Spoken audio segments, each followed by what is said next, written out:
Welcome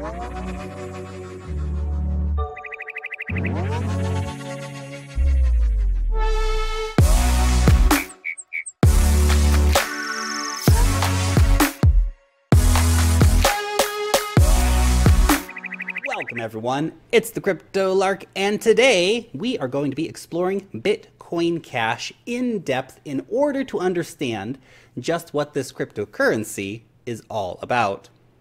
Before we get into that, a massive thank you to all of you for continuing to support my channel and of course for being active members of the cryptocurrency community. Seriously, you guys are awesome. And of course, you do have to remember, this is not financial advice.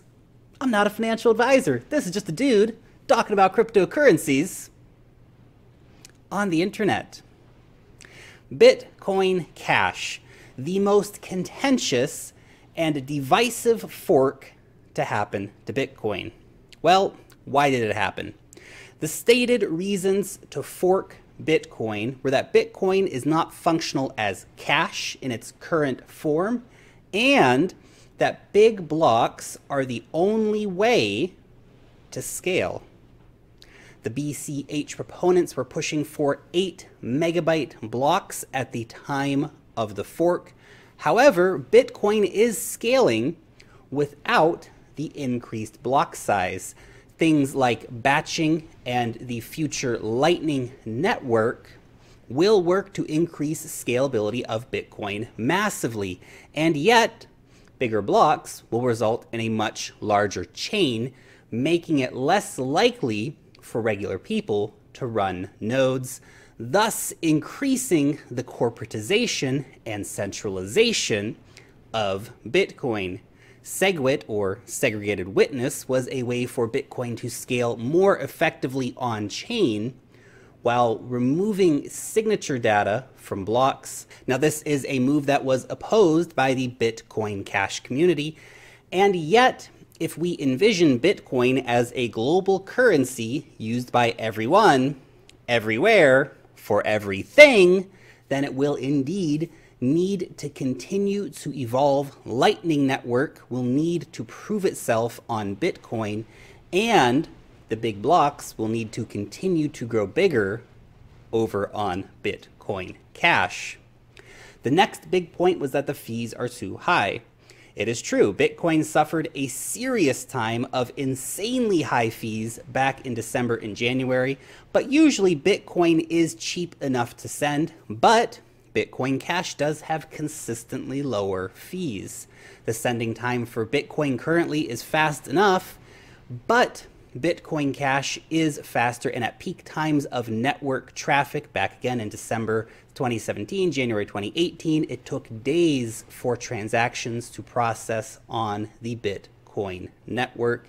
Bitcoin Cash is aiming to fix that problem. Satoshi's vision was for a peer-to-peer digital cash, and Bitcoin no longer fits that narrative, according to Bitcoin Cash advocates. Bitcoin Cash is essentially Bitcoin with bigger blocks and no SegWit. Bitcoin Cash started at 8 megabytes per block. It is now 32 megabytes per block. Proposals to go up to 128 megabytes per block are on the table. However, most blocks being mined are under 1 megabyte. Although a recent stress test did see a 21.3 megabyte block as well as a high of 34 transactions per second. Still a far cry from Visa's levels, but it does prove, unsurprisingly, that big blocks can carry a high transaction load.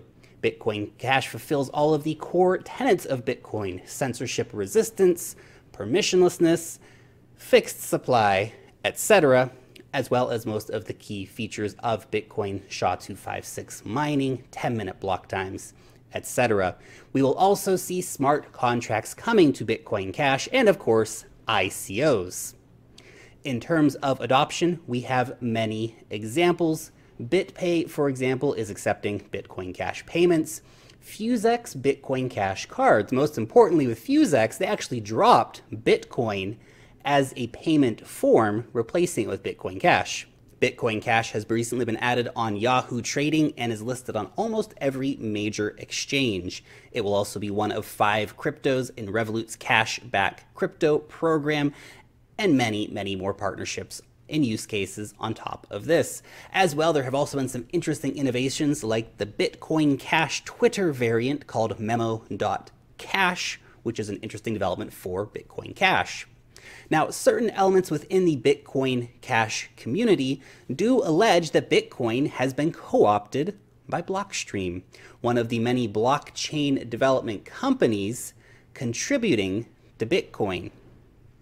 Now, GitHub commits show that Blockstream is actually far from taking over Bitcoin, in fact, only contributing a minority of commits to Bitcoin. But the real criticism made by Bitcoin Cash against Blockstream is that the Lightning Network will centralize and essentially destroy Bitcoin. A concern by miners is that there will no longer be a sufficient reward for maintaining the Bitcoin network should fees not be rewarded to miners, or significant fees be rewarded to miners. And yet the block reward will remain quite significant for many years to come. And the Lightning Network does not remove fees from Bitcoin. It just enables smaller transactions to happen. If we see global adoption, this will not likely be a large issue in terms of worrying about miners not making enough money. They'll be doing okay. Bitcoin's lack of governance, though, is the real issue at hand, as there is no simple way to gauge community consensus. Accusations abound that indeed the upgrades to Bitcoin have been delayed by players like Blockstream so that the Lightning Network will seem more attractive to average users. But currently, the fees are super low, but traffic is also down. And the Lightning Network does remain unproven, although beta testing is underway. I have a lot of concerns when it comes to Bitcoin Cash.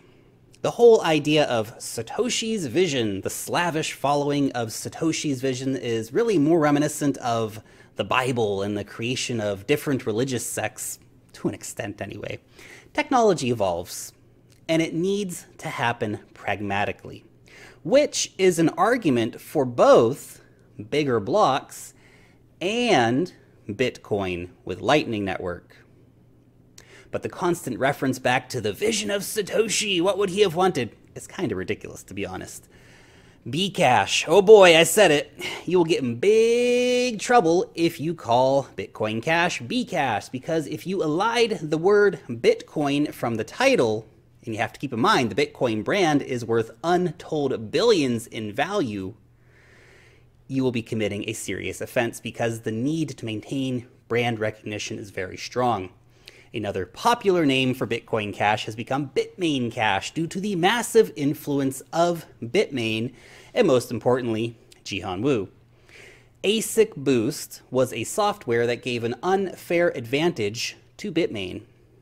It was one of the key reasons that Bitmain opposed the SegWit upgrade to Bitcoin. Remember, Bitcoin Cash does not have SegWit, so ASIC Boost still works on it. And hey, look, to play devil's advocate here, who cares about ASIC Boost? It is a free market, right? Someone else could have easily done the same or done something even better.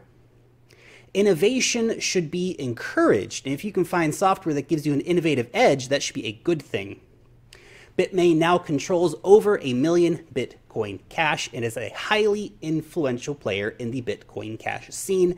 The FUD around their IPO is not helping anyone, them least of all. Roger Ver, Bitcoin Jesus to many, has become Bitcoin Judas, but he does remain the best advocate for Bitcoin Cash in spite of frequent misrepresentations of the facts. Craig Wright. Craig claimed to be Satoshi. He could not provide evidence that he was Satoshi. He is largely considered to be a total fraud and a con by almost everyone in the crypto scene, and yet Roger and Jihan promoted him to the front of the Bitcoin Cash community. Ironically, he then quickly betrayed both of them.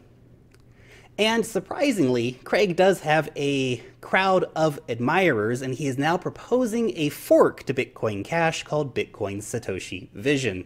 He may be the worst thing to ever happen to Bitcoin Cash. Then, of course, we have Calvin Ayre and CoinGeek. They are the biggest Bitcoin Cash mining pool, remaining incredibly influential and supporting Craig. Behind these very public personalities are a whole host of groups, developers, and money.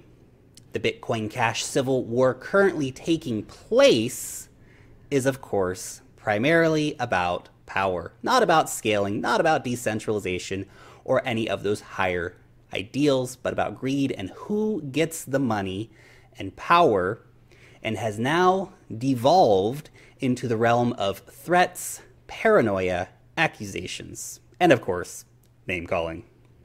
While conversations about personalities are generally considered to be quite a low topic, we do need to consider the impact of these key players on the protocol, as they are currently the representatives of the communities, and the perceptions that they create, as well as how incredibly destructive the division being created is to the community of regular Bitcoin Cash enthusiasts who have largely been betrayed by these influential actors.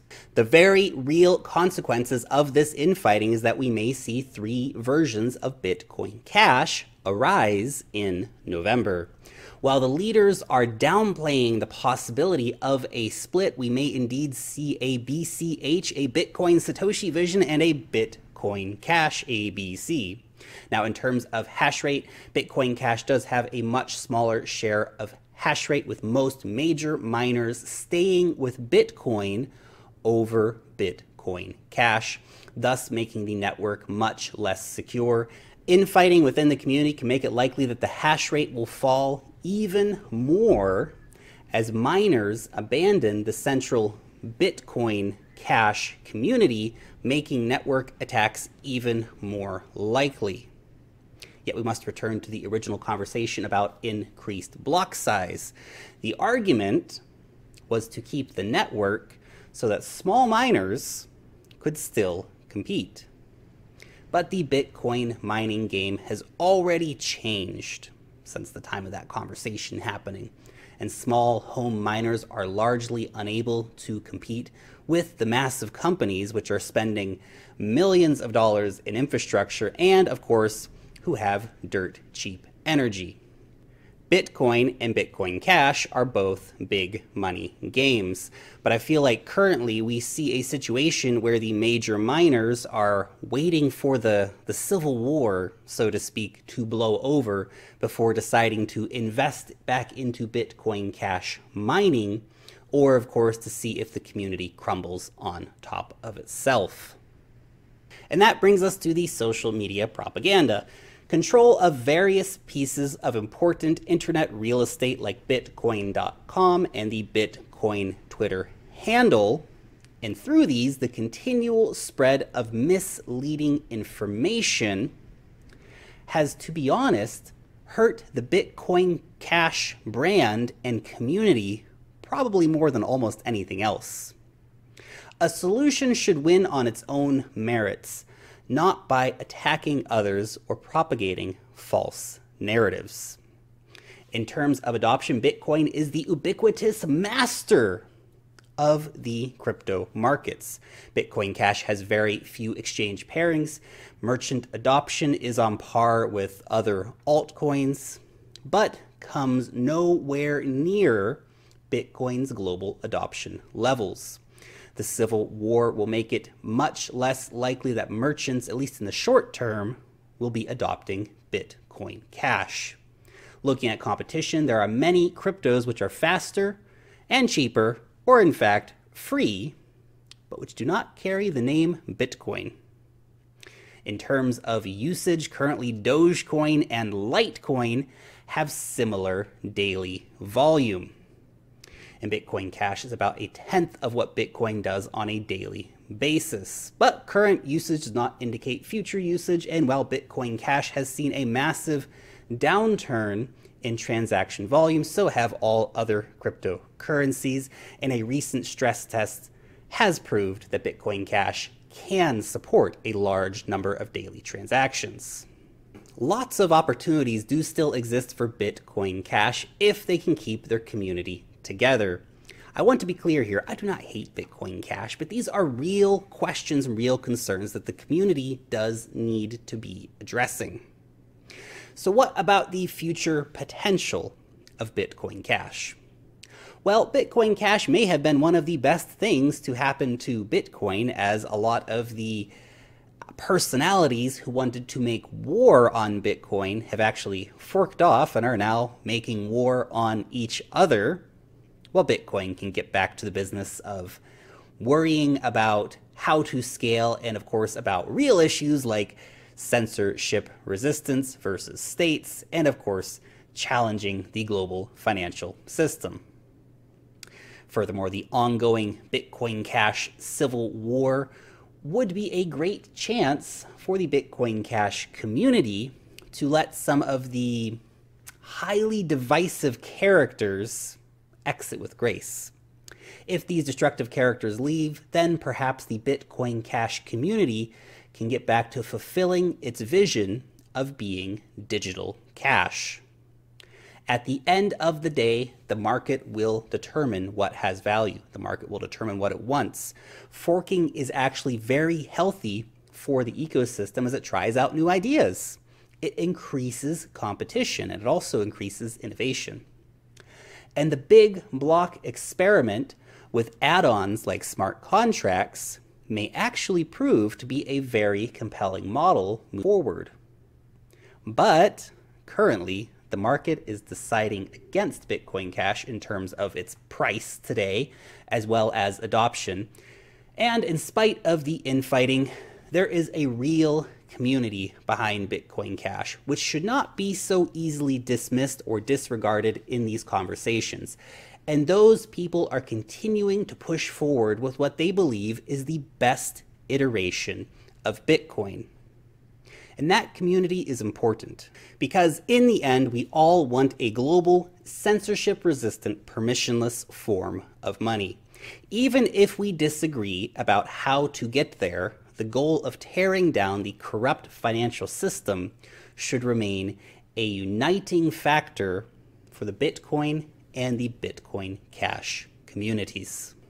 But hey, those are just my 2 Satoshis on Bitcoin Cash. You will let me know what you think about it down below in the comment section. Remember to thumbs up the video and share these videos around the internet to help our community grow. Join the conversation over on Twitter or Telegram or Steemit. Long live the blockchain, and peace out till next time.